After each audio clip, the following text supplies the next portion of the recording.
The college basketball season is in full swing. We're getting close to conference play.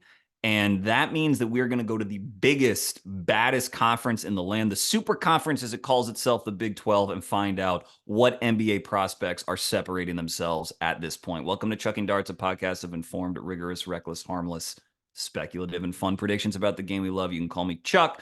This is episode number 189. Last week, I had an episode 188 that was just before the Christmas holiday. That was about 5 sleepers that I thought that I had identified. Devin Carter, PJ Hall, Hunter Salas, Matthew Cleveland, and Otega Oweh. And that was just a solo, quick, by my standards, quick episode about what I liked about them and why I thought they were being undervalued. Otega Oweh is in the Big 12. We will get to him in some detail in this episode, but this is a big conference. A lot of teams, some new teams in the conference, and so there's lots of ground to cover.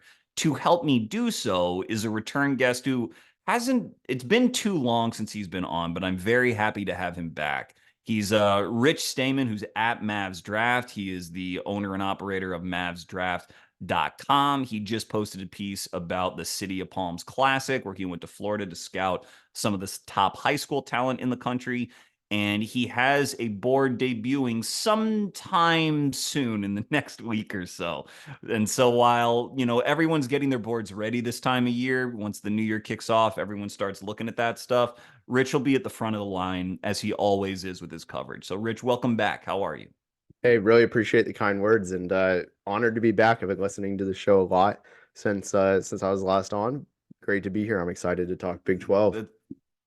That's right, man. And you are an authority on the Big 12. I meant to include that in giving you your flowers because you were you do good work on it every year, but you were personally at the forefront of championing Desmond Bane's NBA bona fides way, way back in the no good, very rotten draft of 2020, which has gone on to produce, multiple all NBA guards and Desmond himself, who might be an all-star this year. So if anyone is looking for draft or Big 12 coverage, Rich is the guy. And you also, in addition to focusing on the Dallas Mavericks, also focus a lot on the Orlando Magic. So if there is anything about either of those clubs that you all want to follow, and they both are very relevant, they're both, there's a lot of intrigue to both of those teams, follow Rich.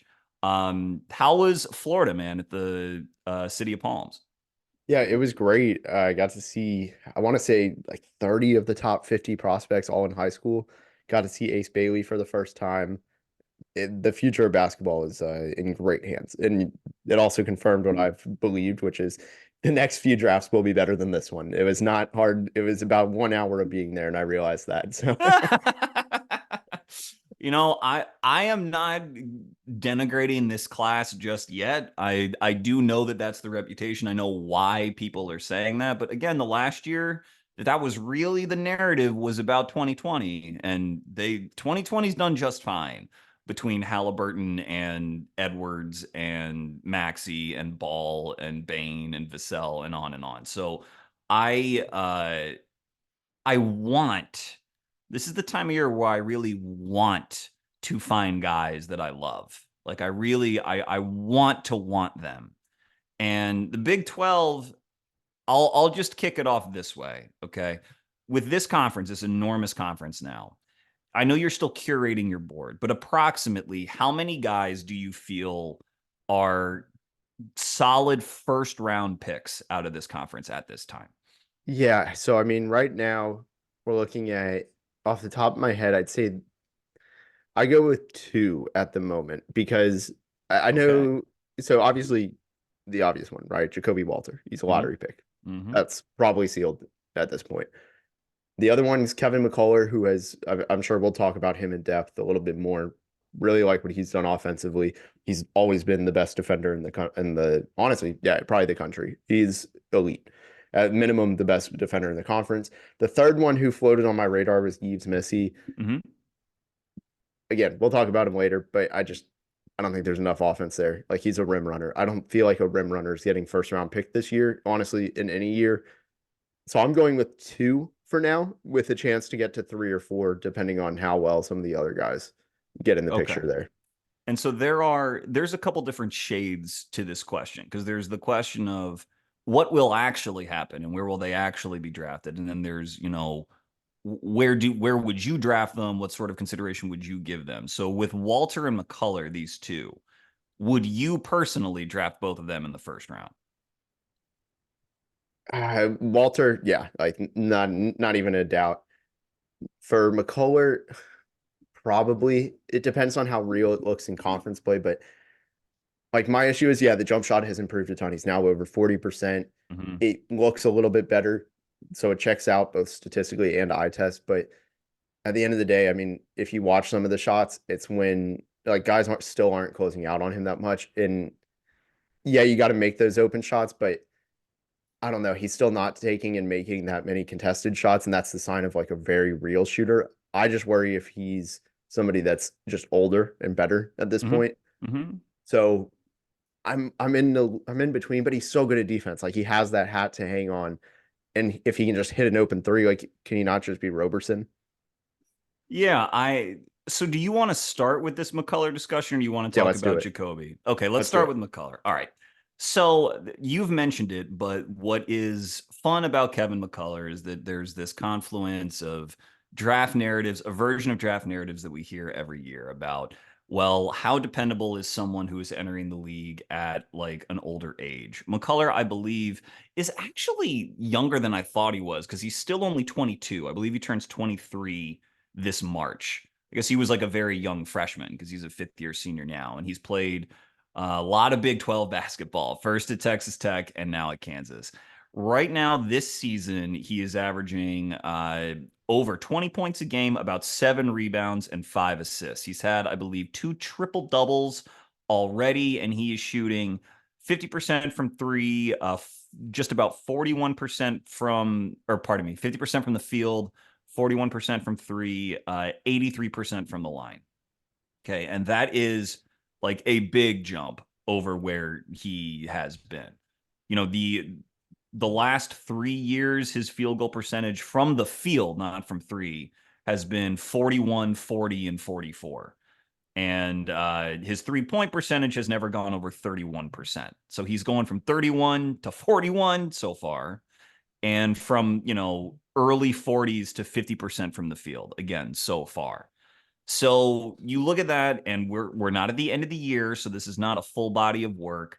There is certainly a temptation to say that those are going to recede into the background. And McCullar has gone through the draft process before because he is this, solidly built 6'6" player who has some passing vision and has real defensive chops on and off the ball. So a player like that gets the attention of NBA teams. And when I have scouted McCullar before, I could never buy the shot. And that was the issue. I mean, the percentages weren't there. And the form to me looked like, I'm not a shot doctor, but it looked like he was not maybe strong enough through his core. It looked like even when he was taking a spot up, it almost looked like his upper body was leaning back as he was releasing the Yep. ball. And it led to very inconsistent results. Everything else about his game, you could see why the guy was an NBA player. But now I think that he's taking a career high number. He's taking 4 threes a game and hitting a career high percentage. And though he's not, he'll never be a movement shooter or anything. He's not like sprinting off of screens and rising up or anything like that. You Kansas has played a hell of a schedule as they tend to do, and he has made very, very big plays and made big shots. He hit a couple threes where guys were closing out on him, I think, because it was sort of the end of the game against UConn to help them win that game. They were in Indiana a couple weeks ago where like the Indiana team and crowd were completely hyped. They have Kalel Ware, Trey Galloway, Mackenzie Mbako. Like they have legitimate talent on that team. And McCullar, for the last 8 minutes of that game, really took over with playmaking, with getting deflections off the ball by reading, interior passes. and by knocking down shots. Like he was completely comfortable on the road, shutting that entire crowd down. So I think at a certain level, if you believe that this player right now, who is a first team All American, I think we would agree on that. If Yep. this guy, if he maintains this level of play throughout the rest of the season, he to me is a clear first round pick. But I understand having trepidation about the shot. Do you feel as though there's anything in the mechanics of the shot that even if the numbers stay high this season would give you pause? I mean, when I saw him in at the combine in May, it still looked so clunky. It was slow. He was holding his release at the top before, or holding his just the top of his release before Yep. actually releasing. It looks like he's gotten a little bit away from the hitch, but there's just like it's just the motions, right? It's not just a fluid. You watch some of the best shooters, and it's straight up, straight down. They go into their follow through. They can double dip very easily, is a common drill that a lot of guys do, where they're going up, coming back down, and then shooting it again. I don't know how comfortable I am saying he's great at that. Like, and for me, that's just where I worry is are his mechanics repeatable? Because I do see times where he goes back to those old habits. Now, in 4 years, will he still be going back to those old habits? Maybe, probably not. That's the hope. But if he Mhm. is, I think that's where you worry and you go, well, that's why he may not have made it at that point 4 years from now. Well, and with the age factor as well, to me, the age factor is a bit so like there are exceptions to every general rule. Keegan Murray was an older prospect. He's clearly an NBA starter, very good player, going to make a ton of money, drafted fourth overall. So I think most of the time when a player enters the league late, the concern about age, some people might just look at the number and say, well, this guy shouldn't go in the top 25 or whatever. To me, if if you're actually looking at the age, the issue would be if age is a proxy for athleticism. If they are not athletic enough to play in the NBA or to like be a very good college player until they're 22 years old, then you can worry about the athleticism jump. There's exceptions to that rule too, because Jalen Williams didn't pop until his third year at Santa Clara, and now he's amazing. So with McCullar, I don't really think athleticism, NBA strength, NBA length has ever really been his issue. But do you like, then I think the shot is what has kept him out of the league to this point. So by that um, line of thought, I'm not too worried about his age and his role as long as the shot is real, obviously, with that caveat. Do you have any issues athletically with him playing in the NBA in a regular role somewhere? No, I don't. I mean, one thing that I've noticed is if you watch how he's in transition, right? He last year took 20 shots at the rim in transition, 20 across 30 something games. Mm-hmm. He has played what 12 games, I think, this year, and he has already taken 29 shots at the rim in transition. If you watch like the UConn game, it's really interesting actually. Like that was one of my favorite games I've seen this year of him, where he goes the first like 4 or 5 shots. It's all in quick offense. He's spotting up in transition on the wings. He's taking it coast to coast a couple times and he looks very fearless and confident. I'm like, who is this guy? Like, Right. because even last year, like the shooting was obviously big. It was the skill that was there, but like before that, he was like, I'm fine being a passer. He didn't want to be the guy who takes over and scores. This year, he's the only guy averaging 20 points a game, Big 12 play, or in the Big 12, I In the should Big say. 12, yeah, yeah. But you watch how he does that. So in the first half of the game, he's transition, he's doing it quick offense, and then the next half, he's spotting up out of pick and rolls, like 10 seconds left in the clock. Like he's being both. He's doing both ends. And that was what was really impressive. And I think some of that, though, at the back to the transition, like that's where the athleticism comes into play, where it's look, he can get down the floor quickly. He is not an okay athlete. Like obviously, you don't become a great defender, I think, at that size without good athleticism. I think he can hang on both ends.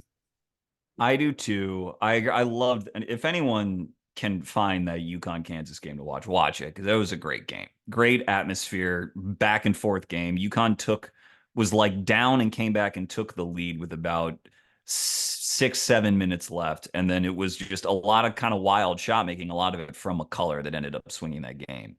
Um, but if you're looking, again, in general, if you want to look for a prospect who is older, that is a legitimate NBA player, number one, they have to be one of the best players in the country, generally, which Kevin clearly is.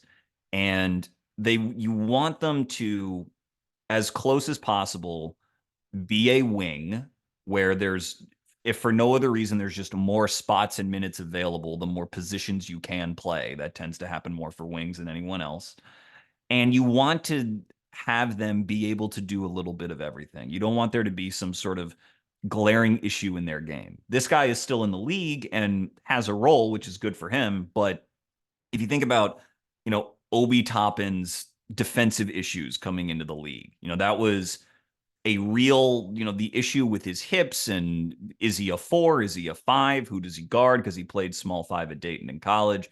That was an issue that, in my opinion, was like just a red flag for him. And I think, to Obi's credit, he has found ways to affect games positively to stick in the league, but that flaw is still really there for him. And so Kevin, I don't know if I want to say that Kevin is straight up a better prospect than Obi Toppin was coming out, but he does do a little bit of everything as a facilitator, as a connector, as a finisher, and now as this perimeter shooter, as well as defending on and off the ball, to the point where, like, this is where you get into the, well, any team could use a player like this. And if you really believe in that versatility, that's where I think top 20 rankings start to make a lot more sense. If you want to get real spicy and say that he could be a late lottery pick, you would be hanging your hat on his versatility. What do you think about him as as an NBA connector, as a connecting passer? Because that's always been part of his game. How do you think he Yeah. fits in a variety of NBA systems in that capacity? I think he fits well. I mean, I kind of like the idea of him in Orlando. That's a team I've really, Mm. obviously, a little bit biased, but they Hmm. built their identity on defense, so checks that box. He's a connector because he does what the problem is. It's a good and a bad thing that he's the connector, because Anthony Black is doing some of the same things. He's right now a smaller version of the same player, with a little bit scared to shoot and also a lot younger, but Hmm. not much of a shooter. Plays lights out defense and passes well, but isn't like the point guard, so it's kind of redundant. And then you have a few other guys like that. I mean, there's also Joe Ingles. It's just kind of a weird role, but I do think if you added him in there, that's one of them. Hey, like, there's something to hang your hat on. There's a versatility here in terms of what you can and can't do. I think that'd be an interesting one, but I think a lot of offenses, right? The teams that don't have that Anthony Black, Joe Ingles, whatever, like that kind of guy where he's not going to be there for the scoring presence, but he will be able to make the team a lot better when he's on the court. Hmm. Most teams don't have that. So I think that is something he could fit on generally most teams. There's only a couple teams I don't think that would need him, and that's a team like Detroit that's just so far away. Yeah. And I think Detroit could use him, but like, I see what you I mean. mean, yeah, Like, yeah, of yeah, course. but like, yeah, in That's not their terms of top him being priority. like an instant impact sort of, yeah, I know what you're saying. Like, yeah, man, like I said at the top of the show, I want to like all of these players. And so I want to love Kevin McCullar. And right now, I do love Kevin McCullar because when you look at how he's done, he's played so well. The NBA role is so, it's so easy to imagine. And unlike Keegan, and it's important to say this because Keegan was a top 10 pick, and there's big differences. Keegan is a legit, 6'7", 6'8", and Kevin is closer to 6'5", 6'6". Keegan is a real above the rim athlete. Kevin can get up and dunk, but a lot of his work and how he scores is through cutting, and Kansas plays 5 out a lot. Even with Hunter Dickinson, they try to play 5 out. And he's a very, instinctive, intelligent cutter. He always has been, going back to Texas Tech. But he also is very good about seeking out contact and absorbing it and still finishing. Now, that's part of his game that I think, being older than most of his competition in college, that juices that a little bit. But the more I do this work, I just sort of think that if you develop that habit of not trying to do these sort of avoidant finishes where everyone's trying to imitate, Kyrie Irving, but you're actually going to try to get fouled. You rely on your ability to make free throws and you try to finish it like an and one. I think that if you just get yourself in the habit of doing that, it will tend to translate when you have more space on the floor at the NBA level. And so I really like that about Kevin's game. And he is not the above the rim athlete, and he's not like a freak athlete laterally either. Like he's solid, little over 200 pounds, solidly built. But with Keegan Murray, you could tell this guy is like clearly an NBA wing who can play big minutes on the wing. With Kevin, what I think has separated him, not just his age, is he is a very quick processor of everything on both sides of the ball. And maybe like listeners could have deduced that by saying, well, he's good in this area and he's good in that area and he's good in this area and and everything else. But he like he's not a sort of one-on-one lockdown predator on defense. You can like bigger guys can give him some trouble, but he reads rotation so well and his hands are really good and he's not afraid of absorbing contact that like you have to really know what you're doing to gain an advantage over him. And that, that sounds kind of quaint, but in the NBA that matters a lot. If your defensive fundamentals are solid, I feel this way about Jaquez now, who's someone who I ranked way too low last draft. Jaquez, at least to my eye when I was scouting him, was not this freak incredible athlete. And that's probably, why even Miami, who was high on him, he goes 18, not eighth. But he had very sound footwork, good hands, great communicator, and he's solidly built enough to where he will stay in front, especially guys who try to use strength to gain an advantage. He can absorb that. And you're just going to have a lot of skill to break him down and get by him. And in the NBA, a lot of times the ball is swinging a lot and it's, kick out drive, kick out drive, kick out drive. And not no one, but lots of players aren't like digging deep into their bag to try to beat their man. They're just trying to go within the flow of the offense. And I think as a defender, he can disrupt that flow, both with shutting off drives on maybe third or fourth options, as the case may be, and on reading passing lanes. Cause he's always been a very good deflections guy.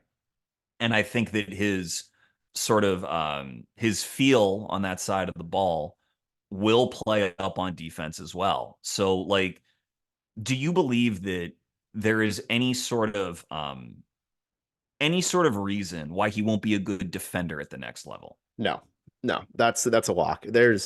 You said it best. Like you have to, the best of the best are going to struggle against him. Like not necessarily struggle, but struggle relative to even some of the other great defenders, right? Where he's going to be coming in and being a 7-year vet on the defensive end in terms of impact. Like that, I'm convinced. There's nobody in college basketball who has been able to ever dominate him. Can't see much changing in the NBA because he's gone against the likes of some of the really premier scorers in the league already. He's been in the league in college for 5 years. Yeah. He's seen a lot of talent come through and he's locked them up. So I have no reason to think that doesn't scale up right Yeah. away And too. they played, now I'm mixing up years. I was going to say they played. No, it was then. He was still at Texas Tech when the Paolo Duke team was there, right? Yep. I remember that being a very competitive game, but I think Duke ended up winning it. But like to your point, he's been in these sorts of matchups before, and he's just a very tough kid. When you take a lot of these one and dones, we might get to a couple of them here. You're not only projecting skill development, but you're projecting just sort of personality development. How are they going to react in big moments? How assertive are they going to be? Are they going to be too deferential? I think one of the things that has developed in Kevin is that, like you said, like with the transition rim attempts, it's not that he's ever really lacked the athleticism to do it, but he's been a pass first guy. And you hear that, and it's such a great thing you want to hear as a coach or something. He's pass first, unselfish. But the NBA with this offensive like arms race that it's in, it depends on players taking advantage of their ability to score when a defense is tilted. So if the ball swings to you and you're open, all the pass firstness in the world isn't going to help. If you're pass first in that circumstance, that means that you're likely passing and allowing the defense to reset, which is a bad play for your team. Obviously, there's exceptions to that, but like that's where you have to be able to rely on your ability to score. And I just with Kevin, I'm struggling to come up with ways where I shouldn't be really, really high on him. And you know, his free throw numbers, I know we mentioned it a little bit, but he's taking 6.5 a game and he's shooting 83%. I think I tweeted out recently that he was 40 of his last 44 from the line. Like, I I will tell you, I will have a hard time, again, assuming these percentages hold. I'm going to have a hard time finding 14 guys I would rather draft than him. Now, maybe I'll think that there's 20 starters in this draft and that'll nudge him down, but that's sort of where I am. I'll because you know the conference as well as you do. As we get into Big 12 play, do you expect Kansas to sort of hold its ranking and be the best team in the Big 12, or do you expect them to sort of fall into a dogfight with some of the other teams that might maybe challenge Kevin more than he already has been, despite their strength of schedule? Yeah, I think it's gonna be them. It's them and Baylor for me.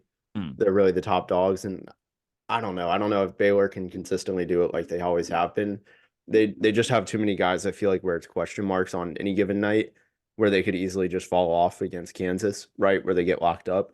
So I think it's Kansas' race to lose.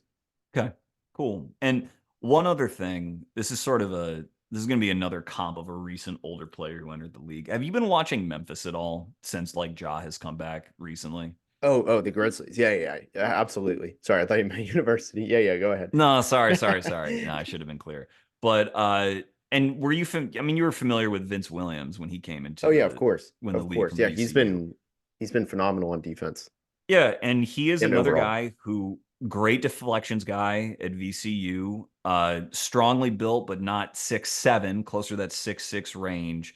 And he was a more willing shooter than Kevin at VCU, but he did not have the off the dribble game that Kevin has now. And so you know that Vince goes in the 40s and has it's taken him a year, but he has worked his way into the rotation to the point now where he's going to get 25 to 30 minutes a night because you know Zaire Williams, who was a one and done, did not really develop in physically and a couple other ways that the Grizzlies wanted, and now Vince has that spot. And Kevin, I think Kevin and Vince are going to occupy kind of similar roles, with Kevin perhaps being a bit more dynamic on the ball. And that's just sort of why I think like whether you have him 14 or 20 or maybe even in the 20s, I just think he's going to stick. I think it's going to be hard for him to fall out of the league unless the shot just abandons them. Yep. But do you have any other final thoughts on him? I mean, honestly, even if the shot doesn't fall, like he's Roberson. He's just like every generation has a Roberson, I feel like, where they're just a pure defensive specialist. They're that guy, but teams don't want to guard him. And they're okay Yeah. not guarding him. That's his worst case scenario.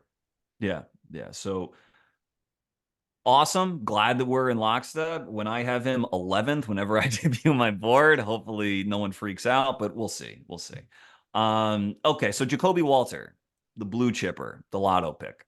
Jacoby is one and done, turned 19 in September, and is shooting 44% from the field, 40% from three, 88% from the line. Certainly among NCAA prospects, well, I mean, we'll get to Milan in this episode, but probably the best shooter or one of the best two or three shooters among the freshman class in college basketball.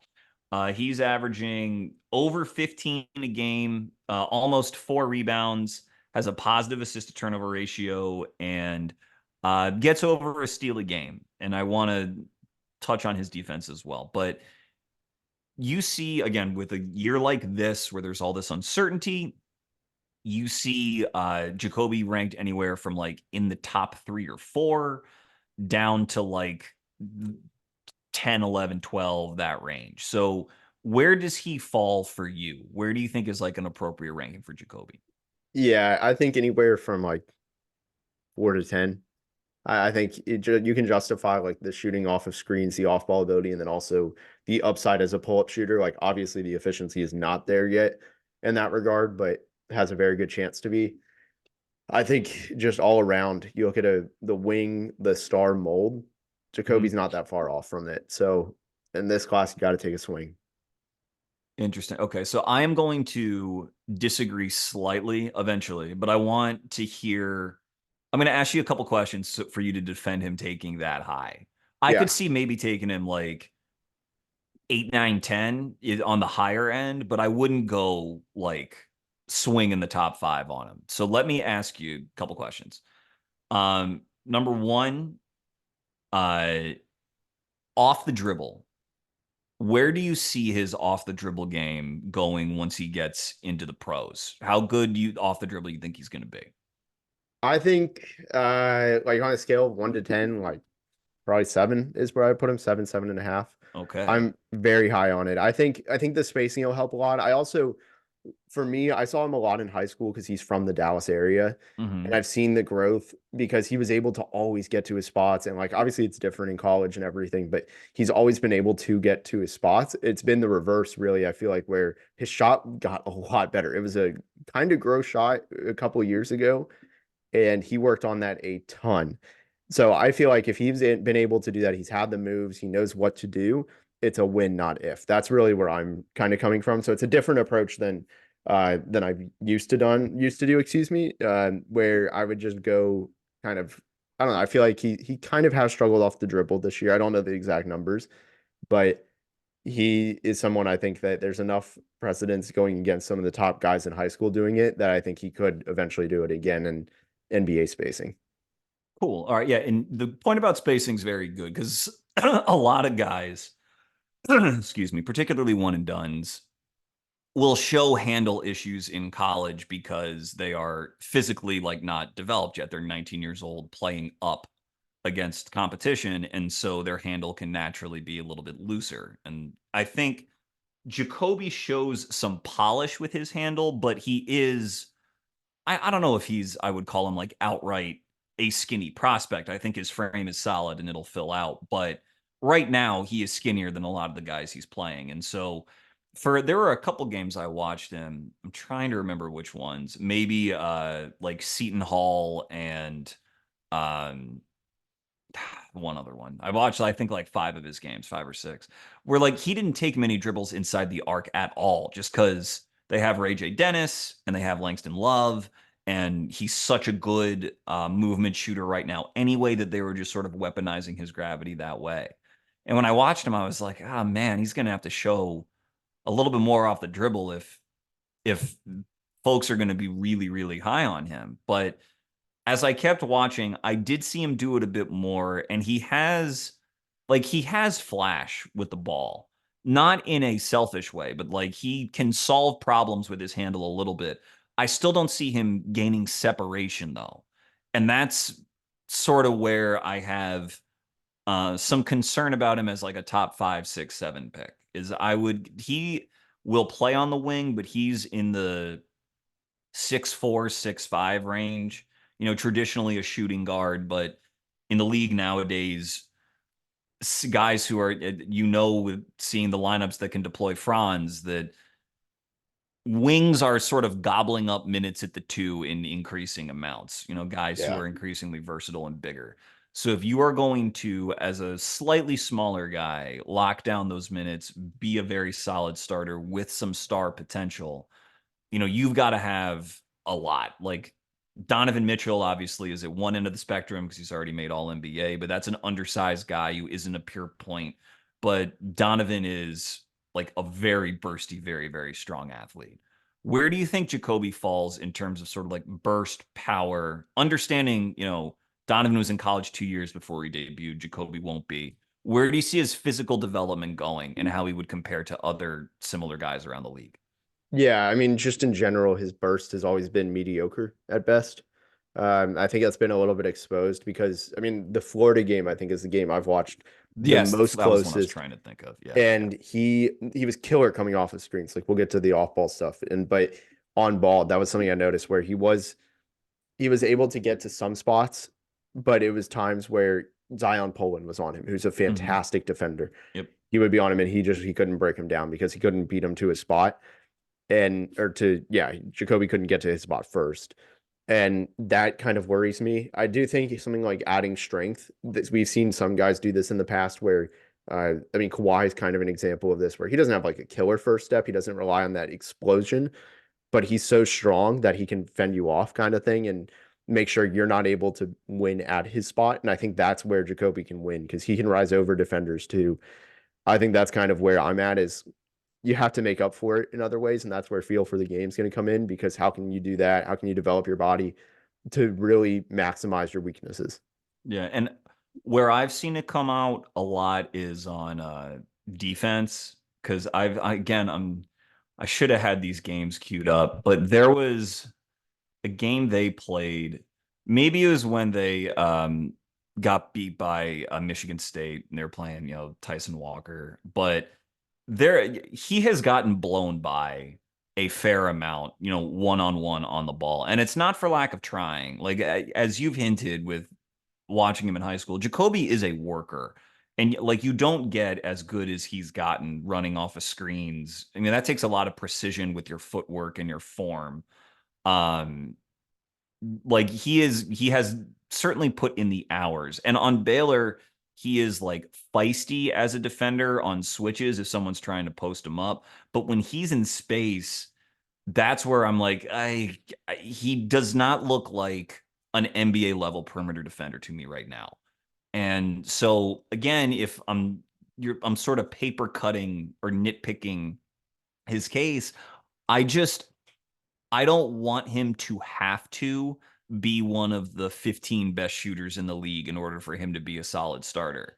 I would prefer for him to be one of like the 30 best shooters in the league and still be able to start on the wing. But I sort of think he has to be top of the heap. Let me ask you in a different way. Understanding their different ages and they spent this other player again spent an extra year in college. Do you think that Jacoby right now is a better player than Jordan Hawkins was last year as sort of similar guy, similar theory, similar size? No, I think Jordan was better. He also had like the perfect team. I mean, they won the title, right? So like, Yes, yes. but I think Jordan is better just because he was a little bit more polished in areas that Jacoby isn't, just around the edges offensively. So for me, I think I'd take Jordan. I would too. And Jordan just got sent to the G League, though I'm not really sure what the Pels are doing. Like I think he should be getting more minutes for them, but that's different conversation. But he it just goes to show, right? Like Jordan's also a skinnier guy, and it's just hard to lock down rotation minutes if you are not hopping athletically in some way, if you are 6'4", 6'5", rather than 6'7", 6'8". And so I think to to give Jacoby credit that not only is he a worker, not only is he a willing defender, but he's I think made over 40 free throws already. And this is we're again, a third of the way through the season, a little over a third of the way through the season. And you would think that a movement shooter would not be drawing a ton of free throws because you move, you shoot, that's it. But much like Jordan last year, Jordan made 125 free throws despite being used in a lot of the same way. Jacoby has a knack, and I think it goes to what you talked about him being able to rise up very quickly. He has a knack for drawing contact, both against defenders who just can't chase him around these screens and can't get there in time and maintain sort of positional integrity. Or when he goes off the dribble, he is if he's not bursty, he is sort of sudden in how he gets his shot up. His upper body and his release is very, very quick. And so he can also draw fouls that way, whether it's on just a straight jumper or if he's trying to get to a layup.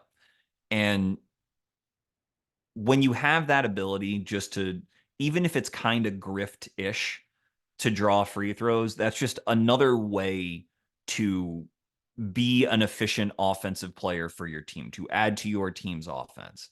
So, do you think, like, say he gets drafted number 8 to, I don't know, who's not like that good, to Atlanta if Atlanta were to take him.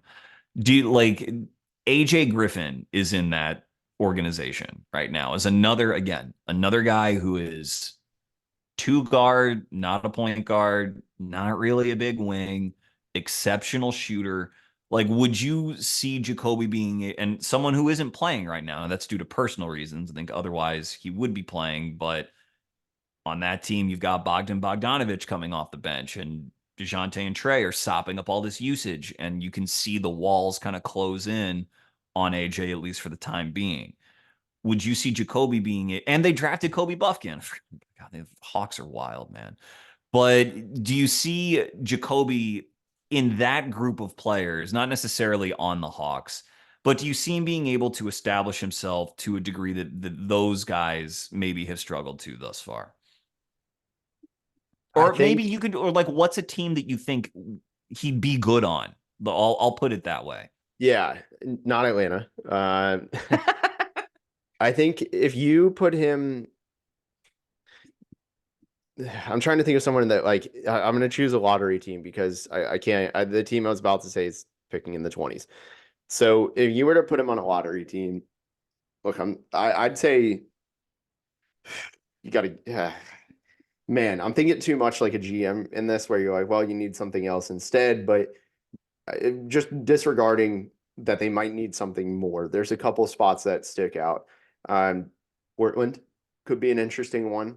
I Okay. think putting him next to Scoot and Simons, they need some more shooting because teams don't respect them right now on the perimeter when it's literally not Anthony Simons shooting or sometimes Jeremy Grant.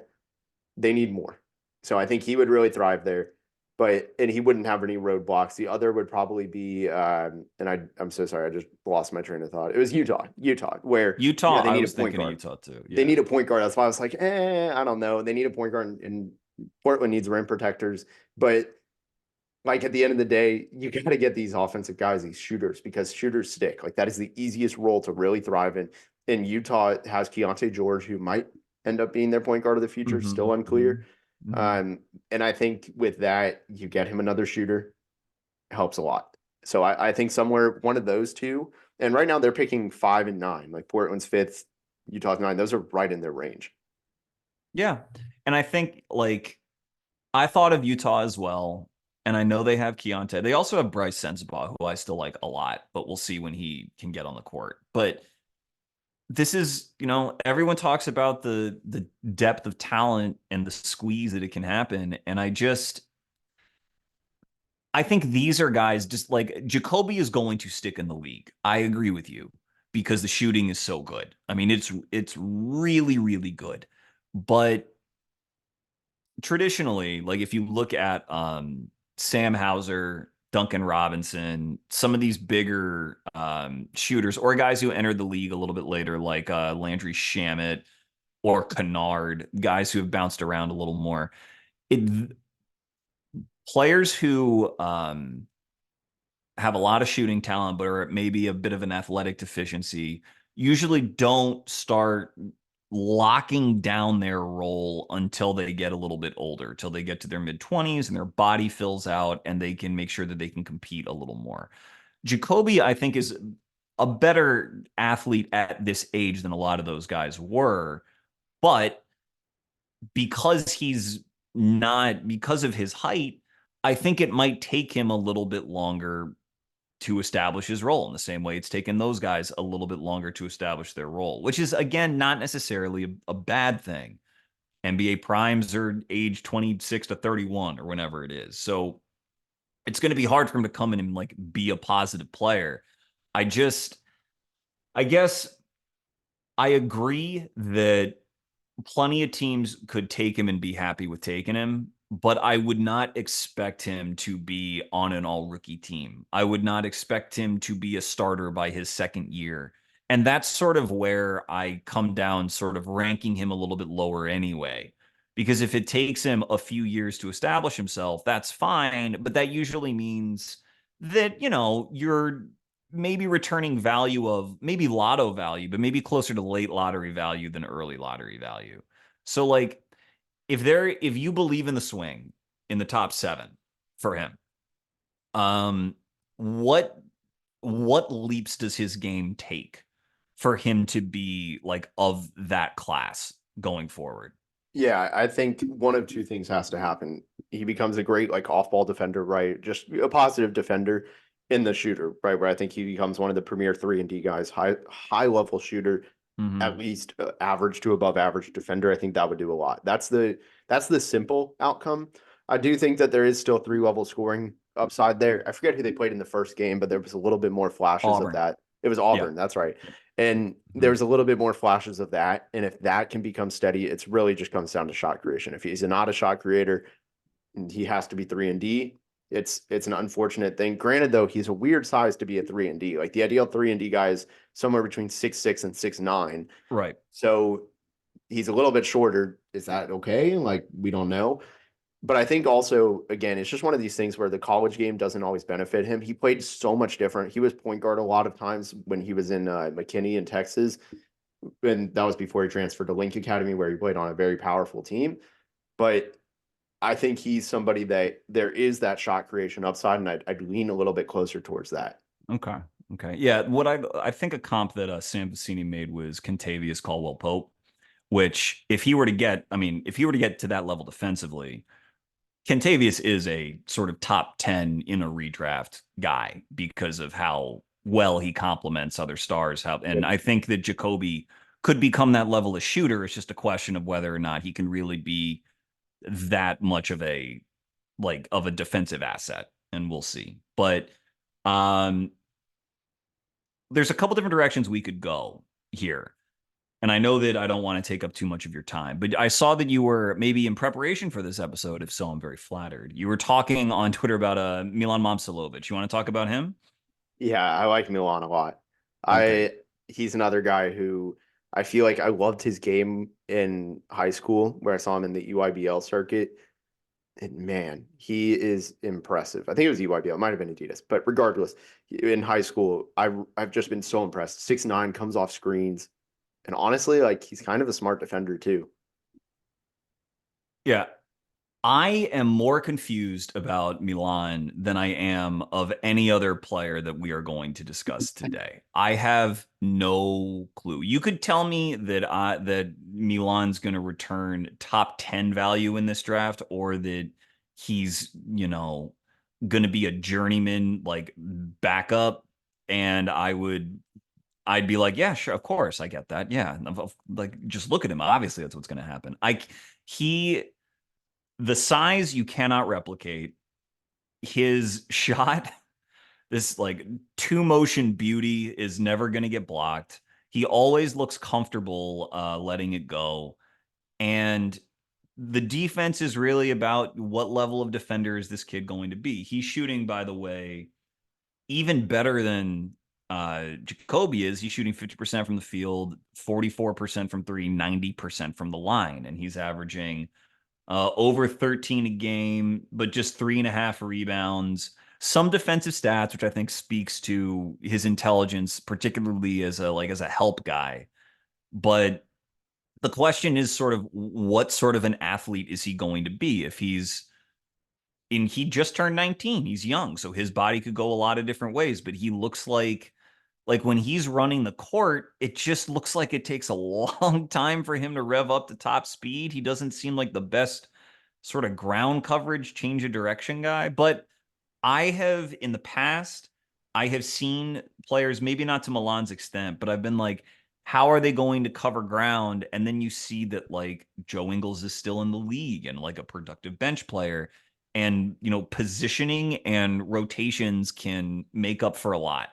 So, like, where do you see him? Do you see him having a chance to be like an NBA starter in his mid 20s in his prime? Or do you think that he's more of that sort of backup variety? Man, that's kind of tough. I think he probably leans towards the backup, but when you have I mean, there's definitely guys who have made a living and done a good job in their career being tall shooters coming off of screens as mismatches in that regard that don't make a ton of mistakes. And I think Milan can just be that kind of archetype. So probably off the bench, but not a bad thing. No, not a bad thing at all. And like Yeah, whenever I've watched Milan, I'm waiting for it to not work because it's not typically the archetype that I seek out. Guys who look like they just are moving too slowly to play. But the shot is just it's he's just bothered by so little when he shoots the ball. And he will become more athletic. I don't know how athletic he's going to get, but well, I guess I'll ask another mini question here. How do you see him as someone who could like attack a closeout and pass out or finish? Do you think he's going to have the juice to do that? Right away, at least, no. Well, That's where I'm at. I think he knows the right play to make. Can he like kind of you said, everything's labored with him in a way where it's like you watch him and it's not oh, okay, I got it. It's kind of like, oh crap, I like it's motions, right? It's not just one smooth adjustment. It kind of works around and he snakes his way through things, you know, metaphorically speaking. yeah, So I yeah. think I think that's gonna be tough for him. Yeah, I wonder. So, talked about it with Jacoby about it taking time for those types of players to hit their stride. I feel a similar way about Milan, but there's also no guarantee that Milan ends up in this class. Maybe he goes back to school if he doesn't think that he's going to be a first round pick. I I would say it's sort of a toss up as to whether or not he's really going to be in that discussion. If he has a really big conference season, where he's now maybe averaging like over 15 a game in Big 12 play, he probably is going to be a first round pick or at least borderline. But no matter when he gets drafted, it will probably take him a few years to find his role. And the concern there is just that the team that drafts him doesn't get the value out of drafting him. Team number two will, or team number three will. And so that's why if you draft, like, you might see Milan and be like, oh, he's a shooter. He can come in and shoot and help our offense. It's like, you really need to put in the developmental reps and be prepared to wait that out. So I don't know if there's a team that you would have in mind. I mean, Miami has the success with Duncan Robinson. Maybe they would take him. But do you feel any differently, or do you think that there is a way for him to help more a bit earlier on than maybe I'm suggesting? I mean, I think I mostly agree. Not every shooter gets on the floor right away. We see that we've seen that plenty. Yeah. I think Miami could be one because like the track record is just that strong. Hmm. Not sure a bunch of the others. Maybe Orlando because they are just in dire need of shooting. But I think he's better off just if you're taking him in the first 10 picks of the second round where it's kind of mixed of good team, bad team.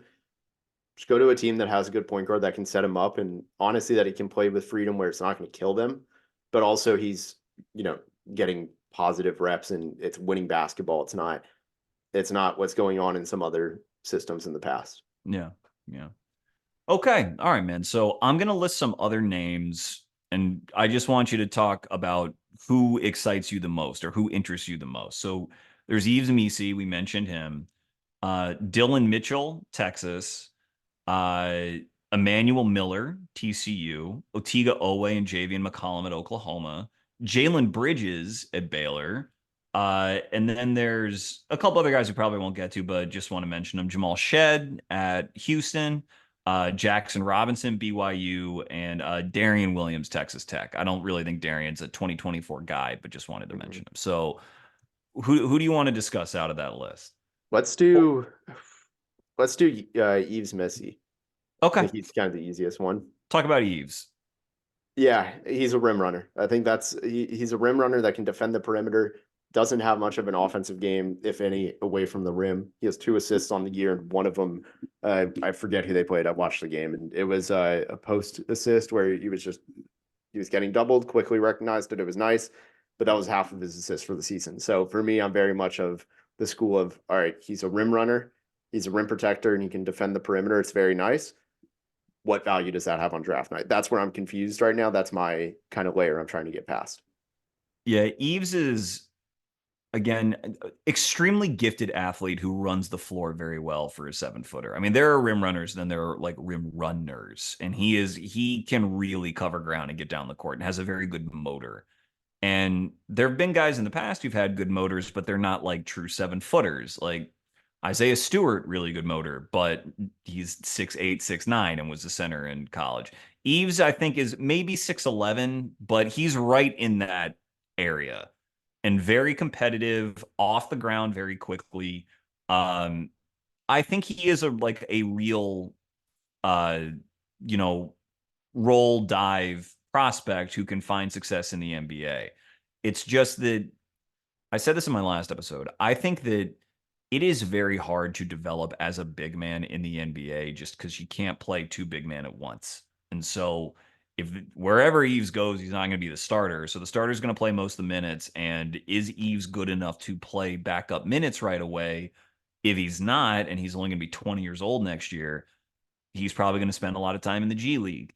Because he's never going to shoot, you wonder, well, how how much of an advantage is he ever going to confer offensively to his team? How long is that going to take? So I could see why drafting teams will find other guys to take a chance on, whether it's, Dalton Connect or like some shooter that they think they can play a little bit more quickly than Eves. Um, Tell me why though you feel like he cannot make an impact in the way, for example, Derek Lively has for the Dallas Mavericks. I think one of the things Lively has done that separates him is he has a lot of he just knows what to do with the ball in his hands. So when he gets the ball out of the short roll, he is making the right play. He's able to attack. He's able to pass. He sees honestly out of rebounds. I don't know how he does it, but he will get the board without even really turning his body. He's already seen the next pass. And Mm-hmm. things like that are separators. That's where you got to win if you're a big that's not spacing the floors. How are you making the next play without having a tell? And honestly, and making it work, obviously. But with Lively in terms of just at the rim and each end, yeah, it's probably not that different.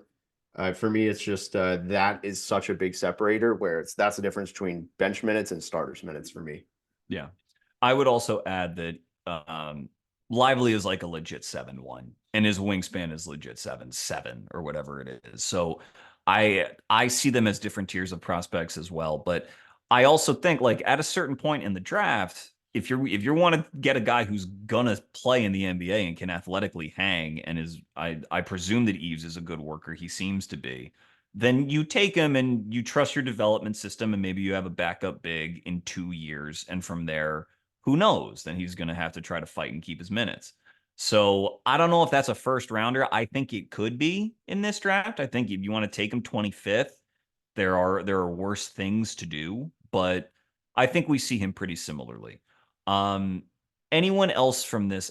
Can I ask you about Emanuel Miller before I Yeah, let you go? Okay. yeah. I was actually kind of hoping we'd get to talk about TCU. Good. Okay. So Emanuel Miller is even older than Kevin McCullar is. Emmanuel's going to turn 24 in June. All right. And TCU, that you're very familiar with, last year had Mike Miles. They had, why am I blanking on his name? Damian Baugh, Yep. Mike Peavy, Emanuel Miller, like very solid team. Almost beat Gonzaga in the second round of the tournament. That people don't remember that, but they almost did. And Miller has been there forever. He actually started his career at Texas Tech. I guess he probably maybe was a teammate of McCullers at one He was time. at A&M. A&M. Oh, A&M, not Tech. I'm sorry. But very good defender, 6'5", 6'6", very strongly built, and great lateral movement. And this year, kind of like McCullar, but to a sort of a less natural national prominence, has taken a big leap as a shooter. He's now shooting 86% from the line. I don't think he shot 75% from the line in any of his previous seasons. He has a nearly 3-to-1 assist to turnover ratio as like a well-built 6'6" wing, and he's still a very good defender. I have not seen this guy's name on like many he's a definite draft pick kind of boards, many top 50s, top 40s. Where does he lie for you? What do you love about his game? Yeah, I mean, I'll start with the positives. I mean, defensively, he can truly guard 1 through 4. He's that athletic. He's that long. He's incredibly athletic, and also he's the brother of Leonard Miller. So if you were Oh wondering my where that God. athleticism came from for both of them. It's same roots. He's a fantastic cutter. One of the things I have for him is they historically, since he's been there, TCU has been one of the worst space teams. They constantly have 2 to 3 guys in the paint at all times. They're not much of a shooting threat, Emmanuel included. In previous years, I mean, last year alone, one of my big notes on him in the pre-draft process was, can he actually shoot? And then on top of that, like just watch that paint every single time that there's a cut, he's going into teammates and defenders. Like that is really hard. And he still finished well. So I think he can finish at the rim well. He's an off ball guy for me. I don't know if he's actually going to be able to create in the NBA, but the athleticism and the cutting and the defense really strong. And he's also got a great motor, plays very tough on the defensive end. But for me, I have two swing questions for him, right? It's how real is the jump shooting? And does the finishing and cutting translate enough? Where is it he played off of guards often? I think he had Desmond Bane his first year there, if I'm not mistaken. Mm-hmm. And he had Mike Miles, two guys that really set him up. Was it more they made him look better than he is, or was it really they each played off of each other well? And it's tough to say right now. Yeah, you shouldn't have told me that he's Leonard's brother. I didn't know that, though I should have seen it because they do look alike. Because And they're now I'm gonna, Canadian. yeah, now I'm gonna have him in the first round if unless I get checked here. But on to your point about him being set up by others, or what can he do on his own? He has averaged, and this goes to like older prospects and how long does it take him to pop, et cetera, et cetera. As a sophomore at A&M, now this was in the COVID year, this wasn't a full season, but he averaged 16 a game as a sophomore, as a 20-year-old kid. And again, if you average 16 a game as a sophomore and you have wing size, then you should be an NBA prospect at that point in high major college basketball. Uh, then he averaged 10 as his first year at TCU, 12 last year, again with these crowded backcourts, many mouths to feed.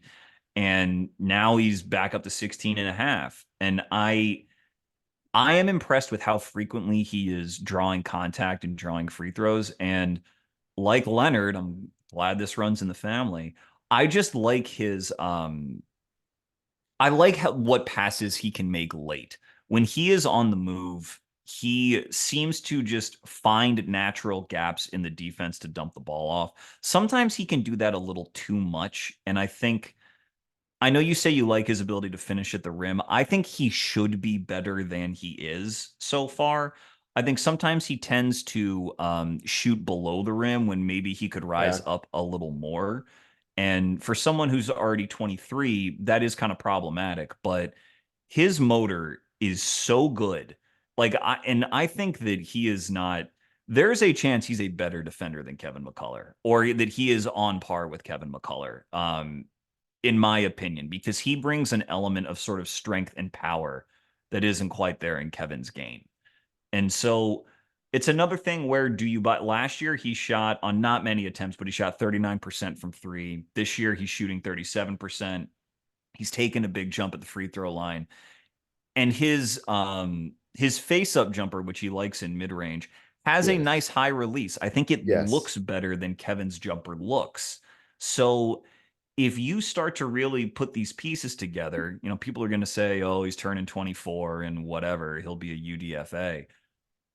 I'm telling you, like, I like this guy. He rebounds really hard, has the passing vision on the move, can really defend, and I think the scoring is kind of there. So will some team find some guy who's 19 years old and picked, if it's Izan Almanza from G League I don't mean to disparage him. I haven't scouted him yet, but like someone will find some younger player to take, but Miller can come in and I think guard people pretty quickly right away and make pretty good decisions.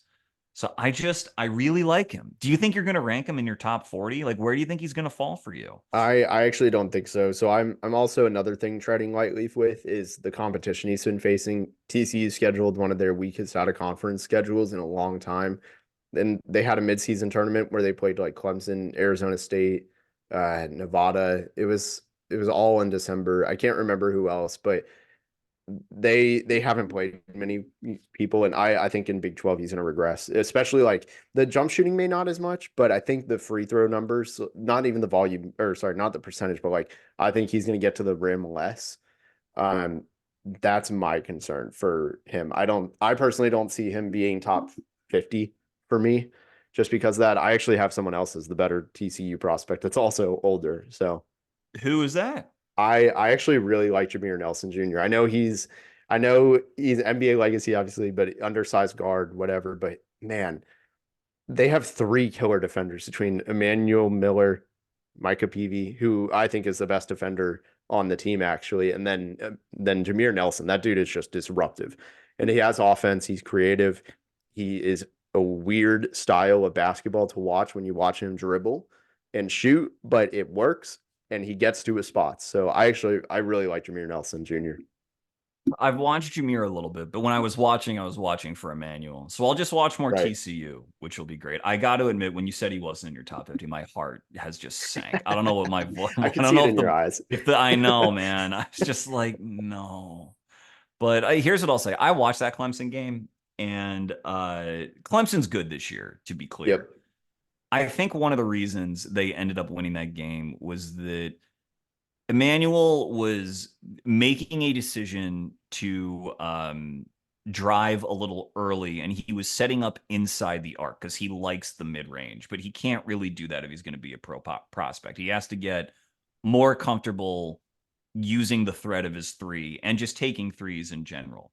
And also going to the fact that he's about 6'6", he would drive and then try to turn his back into doing a post up, something lots of college guards like to do if they have a physical advantage. And those looks really aren't available in the NBA. You have to get used to really elevating and finishing off a drive. So I get it, but I'm gonna watch a lot more of him because I just enjoy watching him. And as Leonard's older brother, like I'm gonna be in. It's just the degree to which I'm going to be in. Rich, I'm sorry. I want to talk a lot more with you, but how much time do you have? You need to get out of here. It's okay I if you do. got I got 3 minutes. Okay. Um, is there anyone else you want to hit? Again, I'll list some names out. Jalen Bridges, JV McCollum, Otigo Owe, I guess Johnny Let's Furphy, Dylan let's do Mitchell. Owe. Okay. I talked about Owe on my last episode, Oh, and I okay, let's stand do by someone what I else. said. Okay. Uh, what do you think about Jalen Bridges? He's interesting. So I had some notes. Let me pull these up. When I was watching the Baylor and Florida game, I was not super sold on him. Um, Let me find these real fast. I think he's weird because he's like got a great frame, but he doesn't. I feel like he doesn't play like it. I Hmm. wrote something about it where I was like, he's really like I was just shocked to see he was his height. He's like what 6'7", something like Yeah. that. Yeah. Big kid. And let's see. He has a decent build, but like he has to I don't know if he's truly a 3 and D. Like his shot, when I watched him shoot, I'm like, who's this like 6'3" guard shooting? Like he has no lift. So maybe that's like why this he gets like at his release, he's the same height as most guards. And I don't know, maybe that's just nothing, but I think he has to really refine. Like he could be a 3 and D guy. I think that's his best outcome, but he has to refine a lot as a shooter and defender. Really just prove himself, I guess, as a shooter and refine some defensive stuff. Yeah, he's a fifth year senior, but he redshirted his first year. Over 4 years, 36% from three, 79% from the line. So, like, the shooting touch is very real, but I agree. I want him. He's a decent rebounder, but nothing, again, as a senior, is 4 rebounds a game. Like, I also think that, like, the whole is less than the sum of the parts for him so far. I want Yep. to like him more. And with guys, even like with Miller, you try to hype Emanuel Miller again under the horn here. Like they just can force the issue off the dribble in a way that Jalen really hasn't. And you know, Baylor has guards who operate the ball. He's there to sort of be sort of the fourth option or whatever in most lineups. But if you are going to be a 3 and D guy in the league, it means that you have a lot of physical talent, and his physical talent should just be taking over a little bit more. So I think I'm with you on him. Um, anything you wanna hype before I get you out of here, Rich? I'm sorry for going overboard. No, you're good. I'm sorry. My schedule didn't allow for more. So this has been very fun. I think the Big 12 is an interesting year. It's a depth year. There's not as much top end guys, like I said, 2 to 3 guys in the first round, I think. But there are a lot of interesting pieces at a lot of these schools. I mean, even Arthur Kaluma at Kansas State's Hmm. an interesting story.